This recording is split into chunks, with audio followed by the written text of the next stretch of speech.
Okay, so what I want to cover now is pretty simple. Basically, we know that Jesus was a carpenter, and we know that he used a lot of metaphors. For example, he tells us not to build on sand, that we should build on the rock. Because if you build on the sand, what will happen is your structure will crumble. That's not good. So it's important that we build on a rock and that we not build on sand. Well, I obviously agree with that statement. I agree 100%. Also, Jesus tells us, you know, about a man who starts building a tower. However, he does not have enough money to finish, so people laugh at him because he started but he was not able to finish. Again, you have to do planning.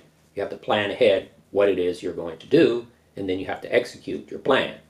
But you have to know before you start building that you have enough money to complete, the structure that you want to build.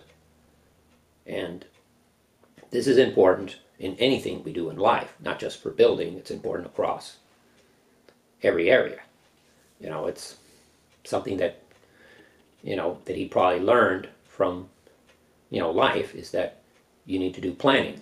And that is how you achieve success.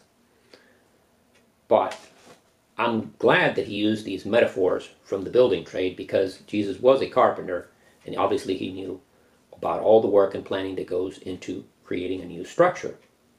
And since he's the author of creation, he knew a lot about creating things. But he's putting it into concrete terms for us so that we understand that when we're going to do something, we need to plan ahead what we're going to do, and we need to build what we build in such a way that it won't just crumble away. That's why he tells us to build on top of a rock, and he tells us to not build on the sand. The sand is not consolidated. It's not going to give your structure any rigidity. Then big rains will come, the river will flood, and then suddenly your structure falls down because it's built on top of sand. It's not built on top of a rock.